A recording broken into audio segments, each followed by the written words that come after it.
Now, many have slammed government's statement that 12 to 17-year-olds can get the COVID-19 jab without their parents' permission. Authorities want to have over 3 million children vaccinated by January. For some reaction and analysis on this, we're joined by Dr. Nicola Buhr, who is an educational psychologist. Nicola, Doctor, thank you so much for joining us on the lead this afternoon. So we can expect that these children will experience some form of anxiety, right? Some fear needles. So how can parents be sensitive to that and be supportive? You know, I think parents just need to start with asking their children if they want to have the vaccine or not. You know, children don't need consent over 12, and I think a lot of people might be surprised by that, but there are many procedures that children don't need consent for. What is important is that parents are supportive of their children. Children, well, they're not children anymore. They are teenagers. They have access to the vaccine. The vaccine has been approved. What is important is that you prepare them for it. The nerves are accepted. It's okay to be anxious. Give them a day or two, discuss it with them, go through the side effects with them, go through what to expect about the vaccine, what side effects are expected. Just run through their questions with them. So just sit down with them, go through the questions that they may have, and just plan it accordingly. You know, you don't want to go and have a vaccine the day before an exam. It is exam time. We are literally going into the end of the year exam, so you do want to plan it accordingly. Don't go and give it to them the week that they have a whole lot of exams. So do try and plan a bit around it, just in case they have side effects. Side effects aren't guaranteed. And if you've got any questions about side effects, just ask your family doctor. Your family doctor has all the information that you need, and you can go through those questions with your doctor. Yeah, and I'm glad you touched on the timing, because I was about to ask when parents should start preparing the teens, right? Talking to them and having conversations with them about the importance of getting vaccinated, etc. So I'm glad you've clarified that it can be a day or a couple of days before. You said that, first of all, they need to ask the children if they want to take the jab. What if the children say no? How should the parents be reacting to that? Well, you know, there's unfortunately so much vaccine information around, but with the children that I'm working with, they are all interested in getting the vaccine.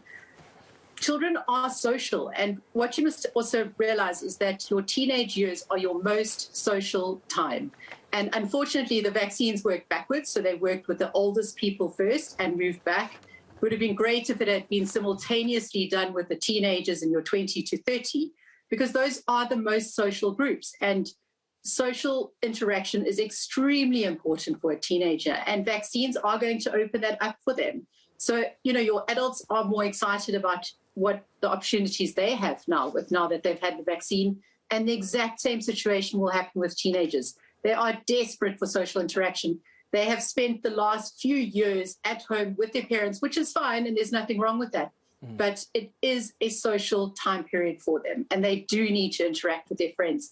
And unfortunately, what's happening now is your most social group are interacting in schools, and they are getting COVID. And as we've seen with this latest variant, it is impacting children. It is impacting teenagers. They are experiencing more effects from it.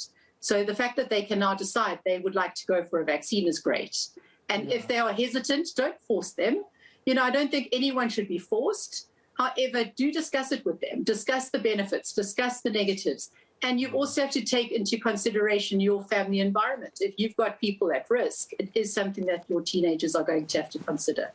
Yeah, and you've already touched on the parents, of course, responding when the teens experience some side effects. You've said that they need to contact their family doctor, maybe get them involved even from the beginning if you can. I want us to touch on this issue of consent. The Department of Health indicated last week that the teens don't necessarily need consent from their parents to take the jab. The Children's Act is quite clear on that. But some parents feel that, you know, some children, especially the 12-year-olds, you know, should get their consent, right? There are some concerns that, you know, some of these teens are not that mature to be able to understand and take good decisions when it comes to medical treatment.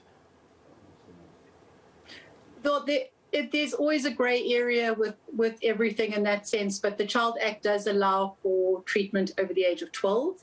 So if your child does want the vaccine, you can't actually stop them. However, it is the person's, if the person giving them the vaccine, I'm not certain what the system is going to be for teenagers, but if somebody is not mentally able to make that decision, that's another story.